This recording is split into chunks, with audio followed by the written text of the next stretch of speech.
today is breathe like a samurai, meditate like a monk. So what does that mean? We're going to explain all of that today as we go through. Just a couple of bits about safety first of all. Today is an invitation, not a command. So you know your body better than anybody else. Do not push yourself. The work we're going to do today is very safe. It's very gentle. It's very slow. But all breath work carries with it some form, some element of risk or, playing with the nervous system. And so I just want you to just be really safe with yourself today. And if anything feels not right, then like if you're doing yoga or you're at the gym, just stop. Just stop, relax. But as I said, today is a very, very gentle class. But I just want to make sure that you put yourself first. Okay. So the promise today is by the end of this hour, you're going to understand how to soothe your nervous system with a couple of my favourite evidence-based breathing techniques. It's not just so you can breathe better, it's so you can move, think and feel better. The breath is connected to so many elements of our body. Most of us, through decades of living in the modern world, have lost some of the beauty of our breath. In fact, we lose it. We start to lose it around age 5, according to Dr. Belissa Vranich's study on functional breathing, which is so tragic. We go to school and we sit and we start to copy the teachers and our classmates, and we start to get chronic stress and we start to lose this beautiful gift that we were given at birth, and most of us never get the chance to reclaim it. And today the plan really is just to give you a couple of things that you can do, just so you can start to reclaim and build your toolkit a little bit. Now, the whole reason that I'm doing this today is to promote something I'm so excited about, which is that tomorrow, myself and Lottie Parup, who's a Danish physiotherapist and fascia expert, get to launch a course together called Release Your Fascia, Unleash Your Life. And it starts at this time. It's going to be running for the next 4 weeks, and I'll talk a little bit more about the end. We have a couple of spaces left, literally. We started selling this a week ago. It's gone like hotcakes. We're very, very proud. We almost didn't do tonight, but we do have a couple of spaces left. A little bit about what it is. There's a 4-week plan. I've just met with Lottie about an hour ago just to finalise the details. I can't wait to get started tomorrow. And we will be releasing your connective tissue with nothing more than a towel, a ball if you have one, and a chair. So it's not stretching, it's releasing fascia tissue, and it's very, very important for movement, breathing, tension, and I'll come back to this in a little bit. I'm just going to give you a little tease there if it feels right for you. So just a little tiny bit about me. I came from the corporate world. I got to hang around with a crazy Dutch Iceman about a decade ago and ended up swapping my suit for underwear on a mountain, and his name was Wim Hof. And the short version is I ended up quitting my corporate career and jumping into breathwork full time. And that was about 9.5 years ago. And I haven't looked back. It's been absolutely wonderful. It started with me crying my eyes out in the basement in Poland, thinking somebody had slipped me some very psychoactive drugs. And all I did was actually change the way that my lungs were moving. I've been very, very lucky that in this sort of 10 years, I've been able to teach a lot of people. We've had over 40 million views on our YouTube channel. We've interviewed about 150 experts, 160 experts now on our podcast. And I've been very fortunate being able to go on to the BBC and other places to talk about the power of breathing. And I'm really proud of the YouTube channel, which probably is where most people found me, right? Give me a little wave if you know about the Take a Deep Breath channel, a few people. That's our free resource. We've put nearly, I've put nearly 10 years into that. There's about 500 videos. You've got all the interviews there. So if anybody's looking to really use breath work to change their life, really proud of that, because you struggle not to find, what you're looking for there. So we've really tried to make that as accessible for people as possible. So if you've not dug around in the podcasts for a while, feel free to go back and have a look, because there's a lot of stuff that's very helpful. And I'm going to share a couple of clips from that tonight. So, breathe like a samurai, meditate like a monk. I'll start here because it's relevant for one of our guests today that I'm going to play a clip for. So, the brain is always listening to the lungs. I talk about this a lot. This comes from a Dr. Gerberg, psychologist from the USA. And she says if you're eating a sandwich and you start to choke, then you're going to notice very, very quickly that there's a problem with your airway. And this is because the connection between your brain and your lungs is very primal and very important. And we only get a little bit of time if there's a problem before we have no more opportunity to fix it. So when we're choking, we're going to panic very quickly. We're going to know there's a problem. We're going to sweat. We're going to dilate our pupils. The heart rate's going to go. The diaphragm's going to contract. A lot of mechanisms are going to start to happen because the brain is always listening to the lungs. So, as most of us are, if we're a bit restricted in our rib cage, if we've not got the right tolerance to our breath, then there's a good chance we might be breathing a little bit shallow, a little bit fast, a little bit rapid, a little bit noisy. And on its own, a couple of breaths, no problem. Even for a couple of days, not really a problem. But if we have these incorrect, incongruent breathing patterns for months, years, decades, this is a problem because the brain is always listening to the lungs, the nervous system is paying attention to what the brain sends it, and we're often sending signals that are not very helpful for the life that we would want to live. The reason I love breathwork so much is we can change those signals. So we can change what the lungs do. You and I know that straight away. We can hold our breath, we can speed the breath up, all these beautiful things. And in doing so, we send a different set of signals to the brain. The brain is always listening to the lungs, and it makes different changes to the nervous system, which is incredible. So we're going to do that today. We're going to play with some signals in the brain. We're going to do some breath work, and we're going to do it in a very safe way. I just want to call this out for a second because I think this is really, really important. When we talk about breathing in the modern world, we have to recognize that we don't live the same life our ancestors lived. And I'm absolutely obsessed with hunter-gatherers. There, in fact, is a book called Civilized to Death. I should have put a link in. And in the book, Dr. Christopher Ryan, who's an anthropologist, argues that the worst thing humanity ever did was create civilization. And if you're not familiar with that work, you're thinking, what the heck is he talking about? But what he argues is things were actually a lot better. In some cases worse, of course, no antibiotics, no air conditioning, tigers chasing us. But what he did argue is we had a lot of things that we've lost now. We were very equal in society. We were communal. We would spend time in large groups of people outside, moving our bodies in one with nature, and we've lost that. And the modern world today takes us away from all of that, puts us in a poor posture with artificial light, away from people, with weird food that's full of poisons and all these things. I'm not going to get into all of this today, but what all of these things have done is dramatically impact our nervous system and our breathing. Our sleep has been impacted by it. Our digestion's been impacted by it. Our mental state's been impacted by it. And the beautiful thing about breathing is it's one of those things we can actually change quite quickly. So we can do breath work today, which we're going to. But also we can change the way that your body breathes without you thinking about it. So how you breathe at night, how you breathe at work, how you breathe when you're walking, we can change all those patterns as well.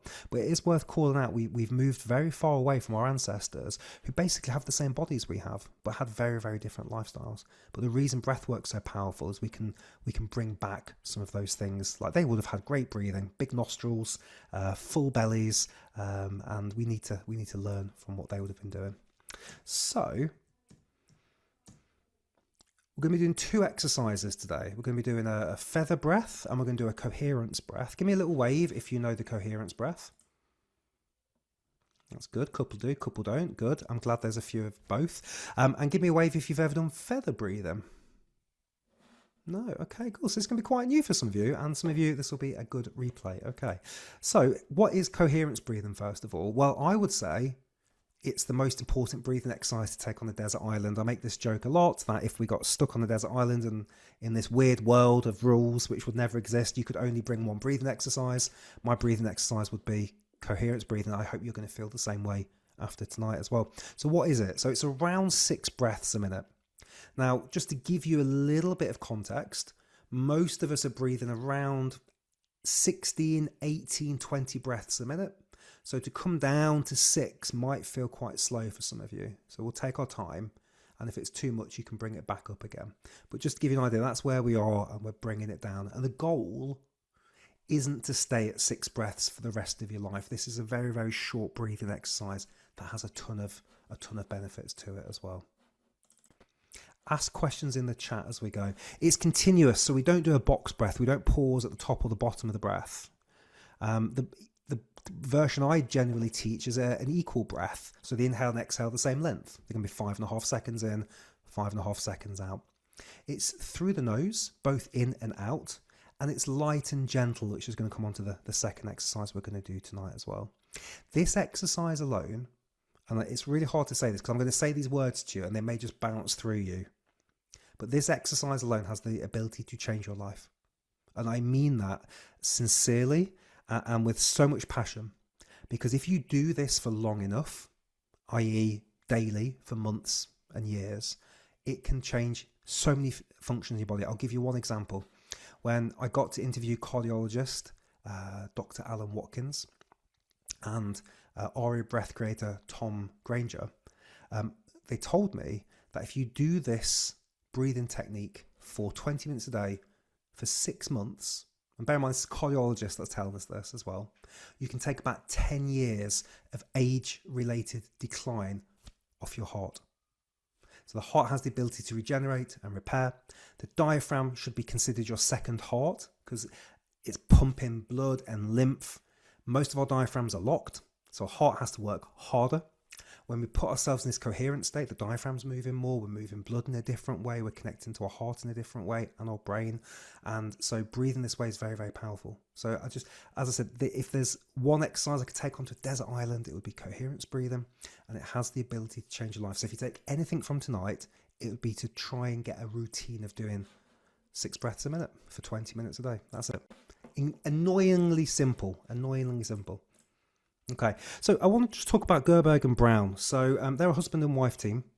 They wrote a book called The Healing Power of Breath. Highly recommend you pick that up.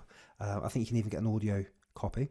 And they were working with firefighters after 9/11 in New York, and they were using breathwork like coherence breathing to help the firefighters deal with PTSD and cleanse their lungs of the debris that they'd been breathing in. Beautiful souls, these two. Really, really powerful. They've helped so many people. I think they've been to Ukraine and Haiti and many places. Really, really wonderful.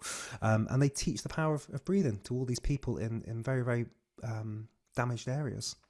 Now, Gerberg says, within a short period of time, breathing at 5 breaths a minute will synchronize the electrical rhythms of the heart, lungs and brain, which is very beneficial, leads to a state in which we're both relaxed and alert. Okay. And she also goes on to say, not in that quote, the coherent breath is between sort of 7 and 3 breaths. So I don't want you to get too caught up on 5, 6, 5.5. It's between sort of 7 and 3. And everyone's got their own rate. And we're not going to get into that today because we could get very, very technical with this. But I'm going to give you one that's around 6 breaths a minute. And that's going to give you most of the benefits that this gives us. Give me a quick wave if you're still with me and I haven't put you to sleep yet. Good. Okay. I don't want to get too techie with it. Now, one of my favourite authors that I've interviewed on the podcast a bunch of times is James Nestor. He wrote the book Breath. And in the book Breath, with the New York Times bestselling book, he said slow breathing goes by another name, prayer. When Buddhist monks chant their most popular mantra, Om Mani Padme Hum, each spoken phrase lasts 6 seconds with 6 seconds to inhale before the chant starts again. So just take that for a moment. There's nothing new in breath work. So we're going to be breathing like a samurai, and we're going to be meditating like a monk. We can already see what the monks were doing and are doing. They're breathing around 6 breaths a minute. In fact, it goes past that. So when reciting the Ave Maria or the Latin Rosary, people averaged around 5.5 breaths per minute, which led to an enhanced physiological coherence, better brain blood flow, synchronized heart rhythms, and a calmer nervous system. So just layering on 6 breaths a minute, gentle through the nose without pausing, equal breaths. There's a lot of benefit to this. Don't know why that timer's come up. Apologies. So I'm going to play you a little clip now from Dr. Brown. I interviewed him a couple of years ago. So he's one half of the team of Gerberg and Brown. They teach coherence breathing all over the world. Let's see what he has to say about monks and the brainwaves of monks. So if I can get this right, because sometimes it goes a little wrong, bear with me. Video file. I'm going to quick sound check, make sure you can hear this. Just give me a little wave if you can, 1 sec. And the training, Yep, perfect. Okay. that we've developed is for anybody of any background, of any culture, no religion, any religion, because I really feel that it gets to the foundation of how our nervous system works. And what's amazing is several different laboratories have been studying what we're calling coherent breathing. One research group in Italy led by Dr. Luciano Bernardi, who's a cardiologist who studies high altitude adaptation and breathing in different medical conditions. He began to have people in their laboratory do breathing of all rhythms, and they measured what happened in every system they could measure in and discovered doing about 20 minutes for many hours afterward, even if you're not doing the breathing, every system they could measure worked better. Around that same time, a group in New Jersey led by Paul Lehrer, who is a psychologist, was discovering the same thing. And he got interested in it after he went to Japan in the early 90s, and with Japanese researchers studied monks. And some were advanced. They'd been meditating hours a day for 20 or more years, and other ones had different range of practice in the monasteries. And they found that the advanced monks immediately began doing coherent breathing when they started meditating.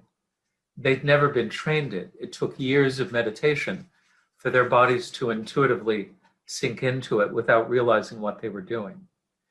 And my feeling is, I just haven't found most people in the world want to take 20 years to meditate for 8 or more hours a day. But what he's talking about there is these monks were meditating for decades, and eventually they found this rhythm of around 6 breaths a minute. It's like, well, actually, we can save ourselves 20 years here. We can just breathe at six breaths a minute, and all these amazing things kick in the body. One of those things is heart rate variability, which I spoke about actually on a webinar last week if anybody was there.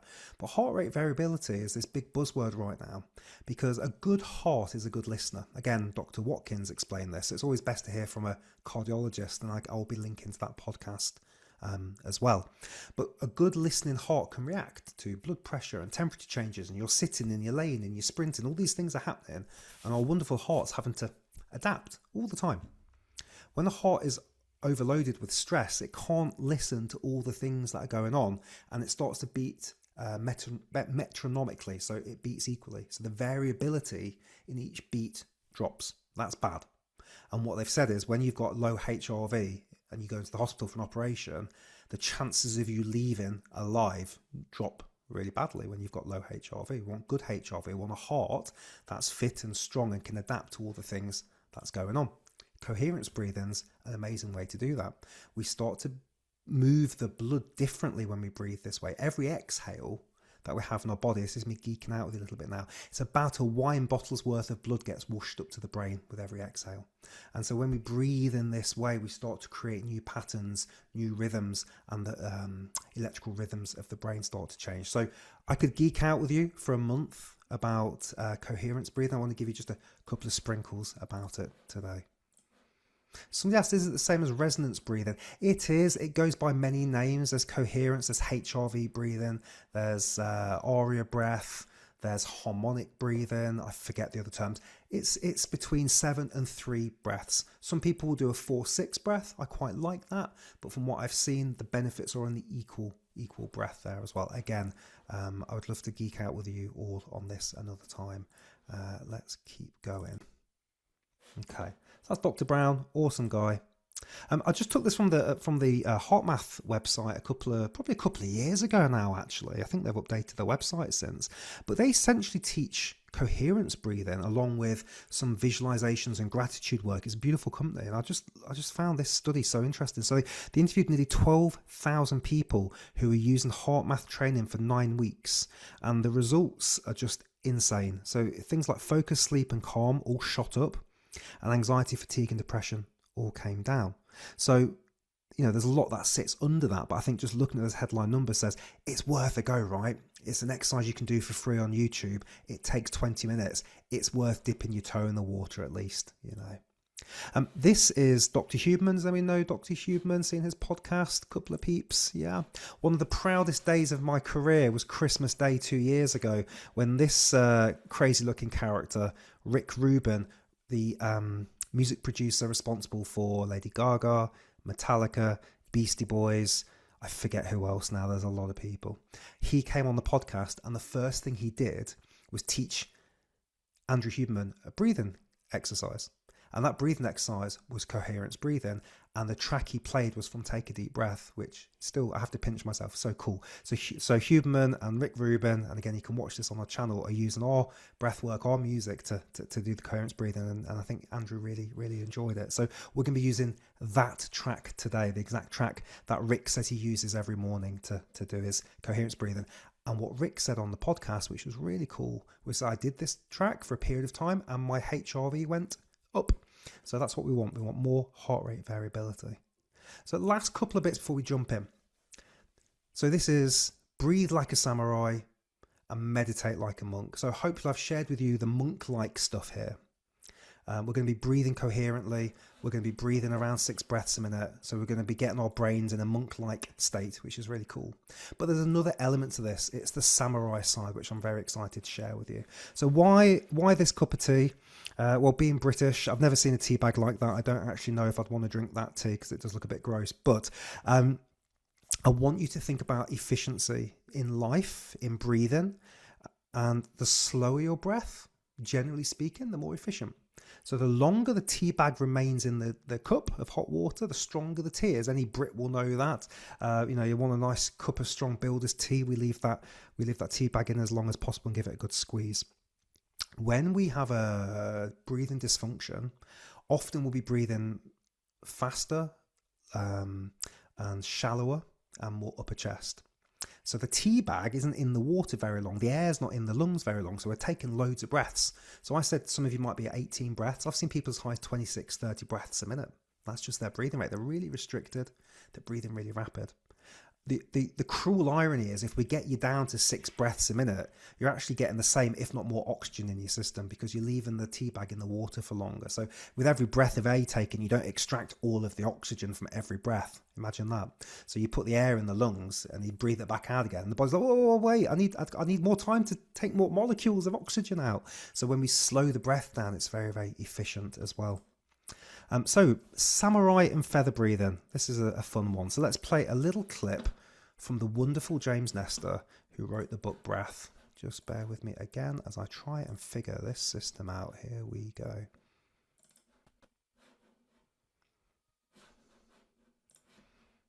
Quick sound check.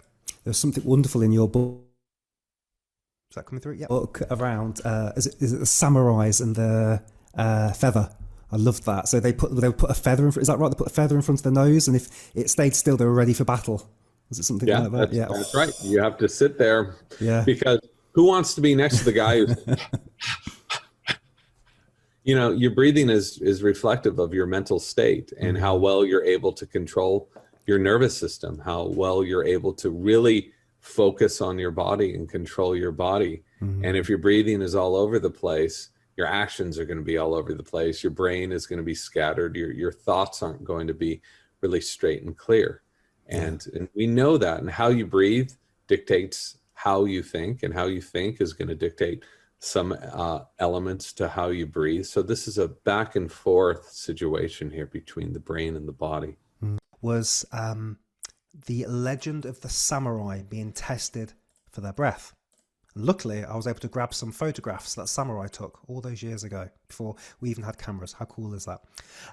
And so what we see here is we see a samurai being tested. Obviously, I'm joking. We see a samurai being tested here. They would put the feather under the nose. And the legend has it, if they moved the feather, they were disqualified from battle. Back to camp for you. Go on, get off there. Go and work on your breathing. So I love this because what this shows us is, even though there's so much science now on breathing, everyone's paying attention to it. And I started this journey 9.5 years ago. Most people didn't even know what breathwork was when I was talking to them. And yet now I can go into the sauna or wherever. Most people are doing something, which is really cool. Or at least know about it. So what's going on here? The body wants to be efficient. A good breather is quiet. You shouldn't be able to hear a good breather. They're soft, they're rhythmic, they're gentle, they're slow. If we think about any medical drama you've ever watched where somebody is generally elderly and sick in a hospital bed. Just take a moment to picture that scene. You normally picture somebody mouth breathing very rapidly through the mouth. It doesn't look very healthy. So the samurai knew, you've got to be able to control the breath. And as Nesta said in that clip, if you can control the breath, you can control how your mind works. You can control your actions that you take. So what we're going to be doing today is we're going to be breathing like a samurai to meditate like a monk. So the first thing we're going to do is we're going to start to slow our breath down with a feather breath. So because what I don't want to do is just put the coherence track on, and then it can be a little bit of a shock to the system, because you're up here and we go down here, and if you're maybe a seasoned breather, it won't be so bad. But if you're quite new to this, I want to be inclusive for everyone. So we're going to do some feather breathing first. And we're going to play. This is very, very unique to you. It's very bespoke to you. So I'll just walk you through it. I'll play some music and I'll guide you through. But what we're going to be doing is we're going to be pretending that our finger is a feather. So if you want to just take a moment, just put your finger here.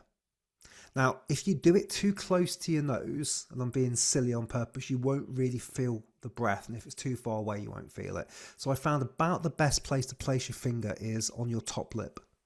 Okay. And if you just take a nice, slow, hard breath out through the nose,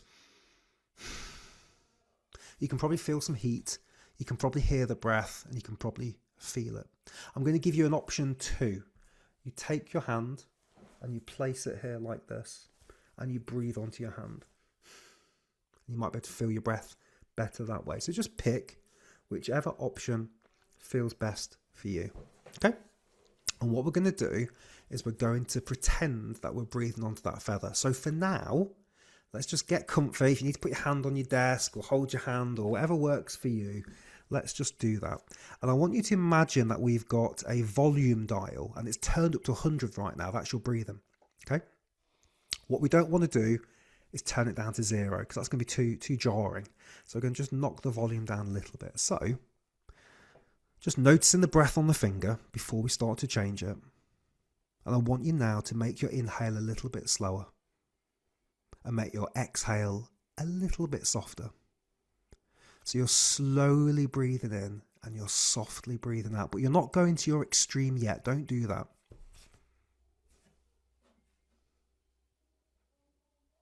Oh, am I showing to the screen still? Bear with me.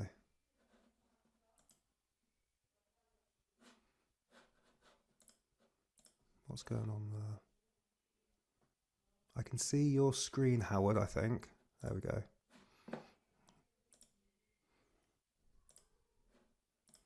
Let's try that. Sandrine, has that sorted the issue out? That's sorted out. Okay, good. All right. So, where were we? So we're just breathing onto our feather finger. So imagine, with your imagination, that you've got a feather under your nose.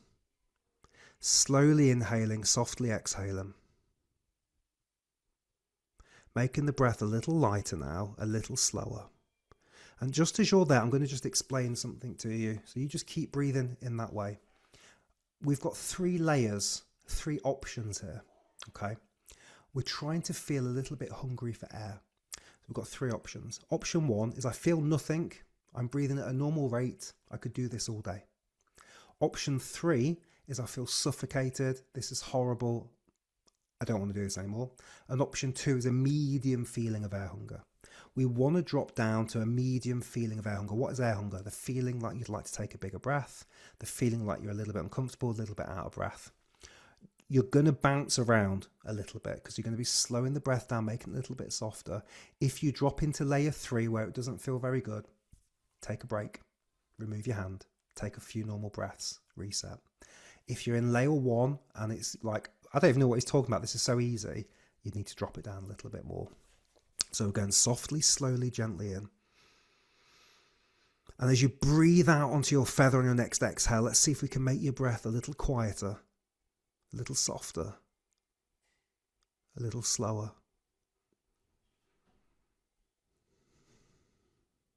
Slowly inhaling, softly exhaling.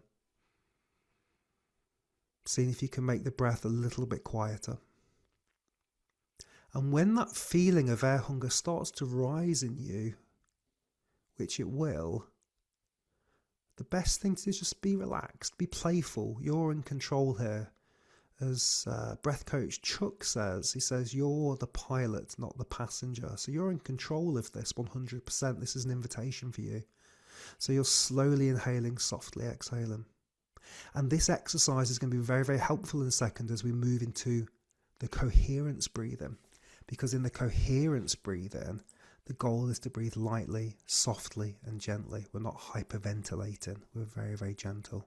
So we'll do another minute of this. So slowly and gently inhaling and softly and gently exhaling. Smoothly in and softly out. If you want to take a little pause at the end of the exhale, like David's mentioned, go ahead and do so. You're in control of this. The invitation is just to slow it down and make the exhale a little longer, a little slower, a little bit more gentle. Allow that feeling of air hunger to start to build. So if I could see your feathers right now, I would want to see them barely moving. You're breathing so gently now onto your feather, so quietly, so softly. If that samurai master came over, he'd be like, right, yeah, you're ready for battle. I can see your feathers not moving. And if it is moving today, don't worry. We're just playing. Slowly, gently in, softly, gently out. Last 30 seconds, everyone, before we move into some coherence breathing. You're doing fantastic. Slowly, gently in, softly, gently out. Just a reminder of the 3 layers. If you're finding this really easy right now, my invitation to you is go a little lighter, a little slower, a little softer so you start to feel some air hunger. If you're down here and you're feeling like, oh my gosh, I've really pushed myself, take a break and come back up. All right, last few seconds. And then when you're ready, you can gently let that feather come down, let it just float to the earth and go ahead and take a nice, normal, relaxing breath. Well done. So you have breathed like a samurai. Let us now meditate like a monk together. The track that I'm going to share with you is on my YouTube channel. And it is the one that our friend Rick Rubin used. Now I'm going to try something. So I'm going to need your help on this. I'm going to try and share the video link in Zoom. It might be a little bit out of sync. So I want you to let me know, does it look like it's in sync? So you're going to see a bubble growing and a bubble contracting with some tones. So let's just see, because it'd be nice if you could see it for a couple of minutes. If it doesn't work, I will just go to what I normally do, which is just play the sound and guide you. But it would be nice if we had a visual tonight. So let me just see if we can do this.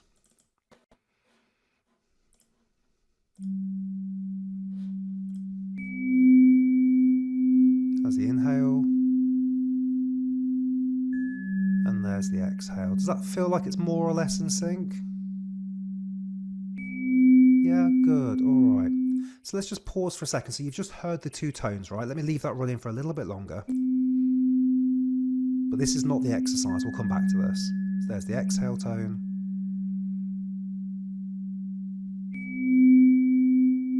Inhale. So get an idea of the distance between those 2 tones. It's about 6 seconds.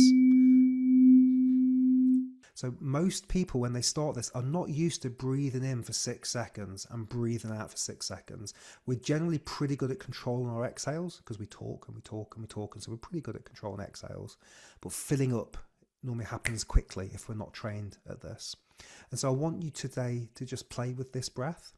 And if you find that you're full before the tone happens, then just, if you can, wait for the tone and then come back out again. So it might be it's tone to breathe in and you're like, well, I'm already full and the bubbles growing. Just wait and then breathe out again. And just do your best to synchronize with it. If it feels too slow for you, take a break as well. I want you just to play with this.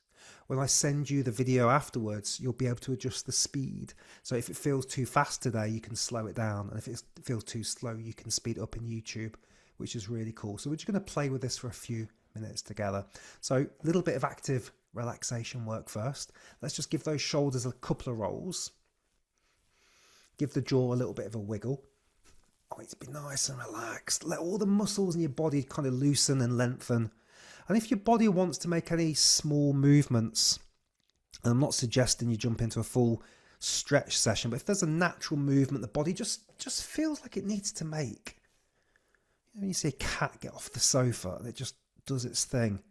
We get out of our own way sometimes. Is there just a couple of gentle movements that the body, yeah, look at that, I can see some lovely things happening up there. And just, you've got to be careful because this is quite addictive. You could spend an hour just intuitively going where the body wants to go. And we'll do that in another class.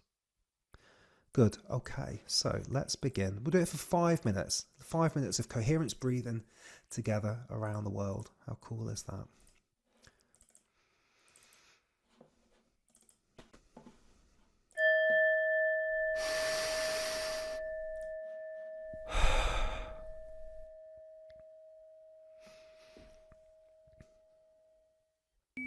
Slowly inhaling. Softly exhaling. Gently in.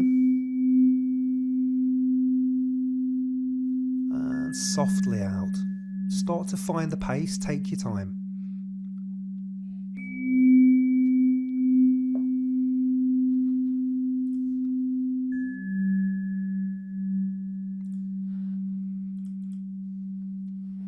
Inhale. Letting go. Exhale.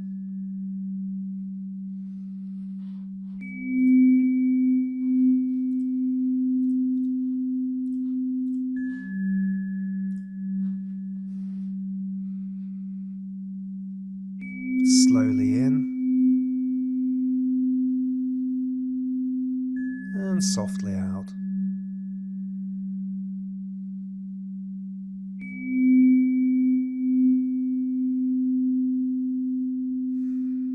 Take a break as soon as you need it, and the goal is to breathe a little lighter, a little softer.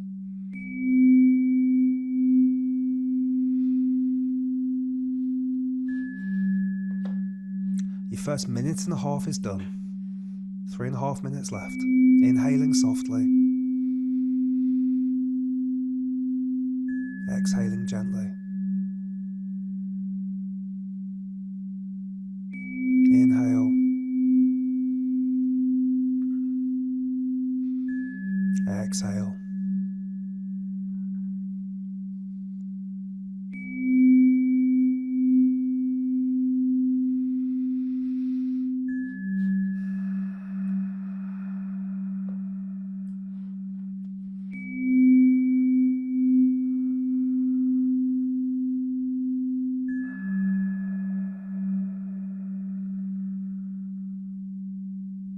Inhale softly and gently. Exhale smoothly and slowly. You're doing so well. We're halfway.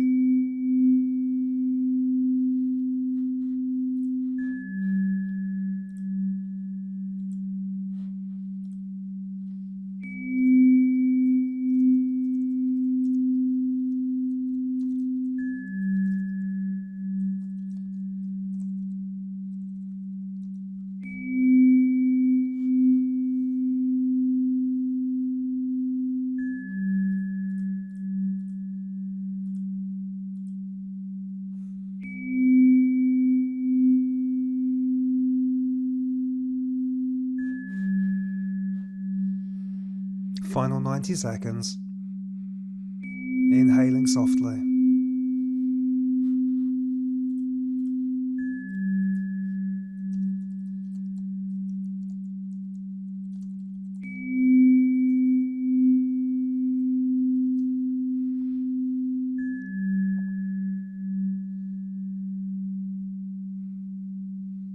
Inhaling a little softer. Letting go.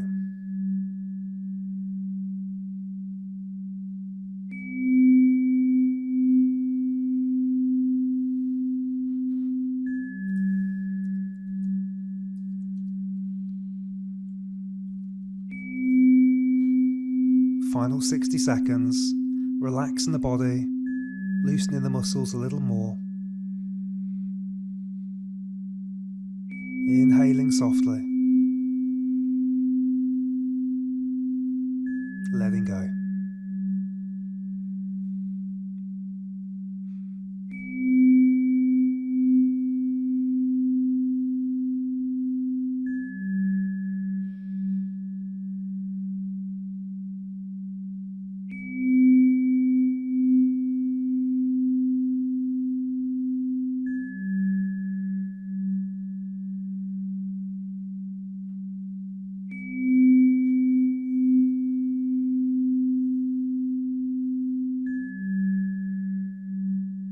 Here comes your final inhale.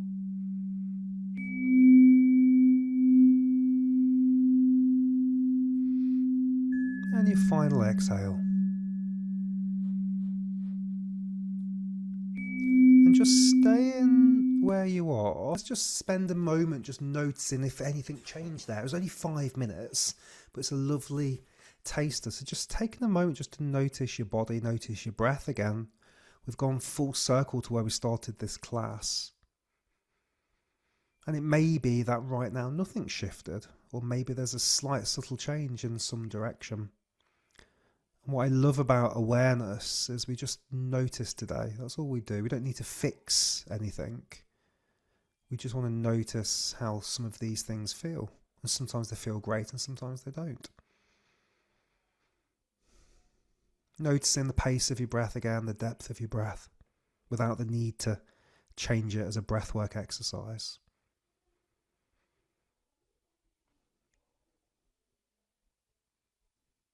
And then just when you're ready, wiggle fingers and toes and just gently come back.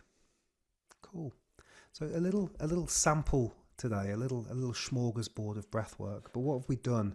We've learned a couple of things. Let's just summarize those. So this was all about breathing like a samurai, meditating like a monk. And the evidence and the historical evidence and the scientific evidence is showing us that samurai breathing, very light, very gentle, great for our CO2 tolerance, great for slowing our respiratory rate down, really, really important and powerful.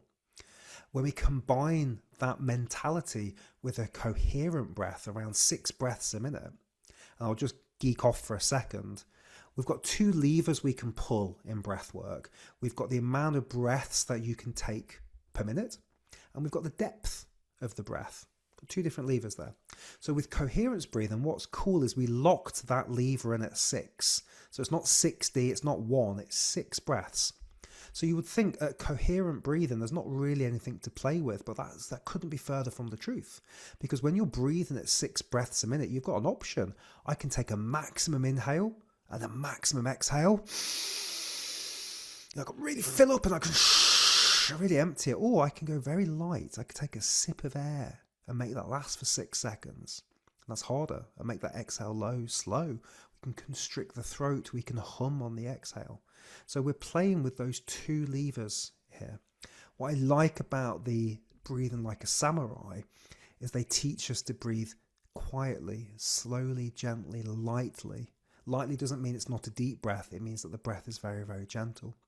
And in fact, if anybody here is suffering or knows anybody suffering with snoring or obstructive sleep apnea, that's actually much harder to have that collapse happen and that noise happen if the breath is lighter and softer and more gentle. And very often what we need to do, other than tone the throat, which we can do with a lot of exercises, is we need to train the body to breathe less, to breathe lighter. Great educator here is Patrick McEwen, the author of The Oxygen Advantage. So you're going to get a lot of goodies. I want to just share with you what's happening tomorrow, because this is so key for all of this. What I normally talk about, and we haven't talked about this today, but we did do this last week, and I'll send you last week's training. We talked about the mechanical body. And so all this stuff we've done today is really great. But guess what? If your rib cage is locked, if your diaphragm is weak, it's a bit like the engine of a car. Like, you can worry about the fuel you're putting in, you can polish the car, but guess what? If our rib cage can't move properly and we can't take a full, functional, relaxed, efficient breath, then the rest of it's really, really hard. And so many people worry about polishing the car, putting really expensive fuel in, putting an air freshener in, but the engine's all seized up and it's not working properly. And in fact, as we age, the lung capacity we have at about age 80 is not that different to a 10-year-old, because the rib cage starts to get restrictive and tight and the diaphragm becomes weak. The good news is we can train that. And according to Dr. Belissa Vranich, she has one of the best sayings I've ever heard, and I quote all the time, which is, your body wants to breathe properly and it knows how to breathe properly. And the reason I'm sharing this with you today is tomorrow we do a fascia release program. Most people don't know enough about fascia. It's a connective tissue that goes all over the body and it gets dehydrated and stuck. And I'll give you a real life example that happened here just over a week ago. I'm in my parents-in-law place here in Poland right now. I'm normally from the middle of England, and I'm on a very, very, very, very hard bed. And my 43-year-old back does not like it, and it's really restricted. So restricted that when I lay on the floor, my back is arched like this. I can't get to the floor, and I'm just tense. I took one of these fascia release exercises that we're going to teach you tomorrow, and I rolled up a towel and I put it in a certain area of my back and did some movements. And within less than 5 minutes, my back was flat against the floor again. The fascia was released. I'll just share a little bit about what that looks like, because this is very, very powerful stuff. So the fascia is connected to all over the body. I like this image because, as you can see here, the person's gripping this, and then this person's struggling to even move their arms, because everything's connected. And so when you lift one arm, it's doing something to your foot. The whole body is a connected system, and it's a webbing that goes around everywhere. And massage is very, very good for this. And Lottie, who I've interviewed a bunch of times, is teaching this program tomorrow, and we're going to be doing that for 4 weeks. So I'll just give you a little flavour about what to expect. I hope some of you will consider taking the last couple of places. So over the 4 weeks, with nothing more than a towel and a chair and maybe a soft ball, which is optional, we're going to show you the exercises to open up your body so that you can breathe easier. And then all these other breathing techniques you do are going to be a lot better because the body can physically move again. Again, the car doesn't work properly if the engine isn't moving. So we're going to start tomorrow with exercises to open up your back. We rarely think about breathing into our back, but the lungs are there as well, and the back doesn't move properly. And so we open up the fascia of the back tomorrow. Then we do the sides next week. Then we do the front on week 3. And then by week 4, we're working the pelvic area. You get to keep all these recordings for life. So once we teach you these exercises, you've got everything you need to keep doing this. And it's really, really powerful stuff. So we have the next 4 Sundays blocked out. It's 2 hours per class. It will be at 5 p.m. London, which is 12 p.m. Eastern time, 9 a.m. Pacific. And they'll run for about 2.5 hours, those classes. And these are the couple of things that we've got on offer just to kind of make it a little bit more, hopefully, interesting for you. So it's about £200 for the program. That's lifetime access to all the materials, plus Q&A time with me and Lottie. We'll teach you the 4 big modules. You get to keep them. There'll be a weekly Q&A. And on top of that, I wanted to throw in a couple of extra bonuses to make this a no-brainer. So if you're not in my community already, which I know some of you are, but if you're not, these are the extra bonuses that you'll get. And we've got a few lovely community members in here tonight, like William and Nada and a few. So you'll get access to our Airheads Masterclass, which we were selling still selling for $497. And that's a week's worth of training from and I say this, and you think he's exaggerating. This is from the world's top breathing experts. So we had Patrick McEwen, James Nestor, Belissa Vranich, Jesse Kuma, Tom Granger, I forget who else now, come in and over a week teach breathing in different modules. You get access to that straight away. You get 3 months of coaching in my private breathwork community. We go live every Sunday. Tomorrow we've got a Qigong master coming in. The week after we've got a yoga instructor coming in, and the week after that we've got a sound bath class. So we go live every Sunday.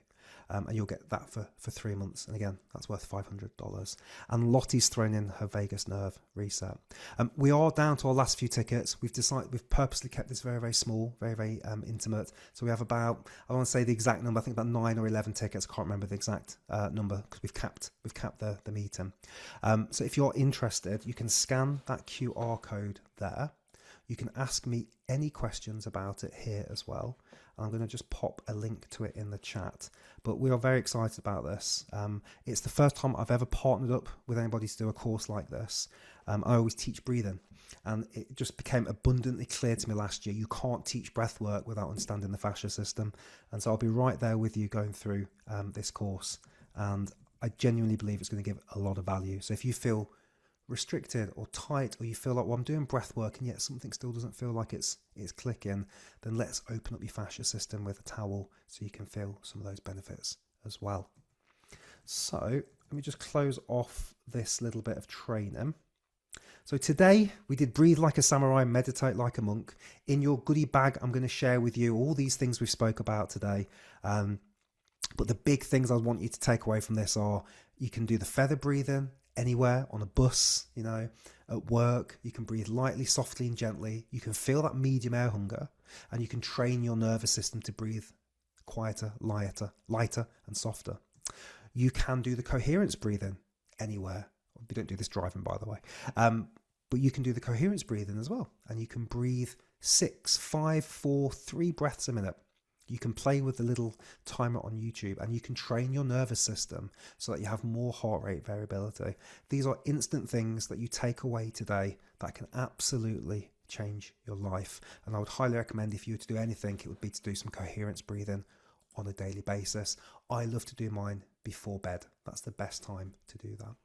Okay, so that really closes it off. What type of softball? Let's go to questions. That's a good idea. Liz, I've just spoken to Lottie about this. You could even roll up a towel and just, basically we want to open up the feet a little bit. So they're asking about the ball we're going to use. Tennis ball is ideal. But we can roll up a towel, and we can roll the towel on our feet as well. And this is what Lottie's going to cover tomorrow. The fascia system is everywhere. And when our feet are tight, our breathing is actually tight, and when we open up the balls of our feet, we actually get more space in the diaphragm and rib cage. It's insane, but it's true. So that was it. So any questions you've got, you can pop them in the chat, and I'm happy to spend a couple of minutes going through those. And give me a couple of days and we will get you your digital goodie bag. And I hope you've enjoyed this enough to consider taking one of those last few tickets. If you need financial aid or support, and the 200 is a bit of a big ask for you right now, but you're thinking, oh, I really want to do that course, you can message me, and we do it case by case, and we see if there's a longer payment plan, or sometimes there are some beautiful, generous souls that will buy an extra couple of tickets and give us that money so we can spread it out a little bit. So if you are financially struggling, you can send me a message, take a deep breath, talking and typing at the same time, and we'll review it case by case. So I don't want you sitting here and finances being a barrier to this, because I've spoken to Lottie and she feels the same way. If somebody's in need of this and the situation is they're a bit on the down at the moment, we'll do our best to support that as well. Okay. Let's have a look at this. What's Howard saying to me?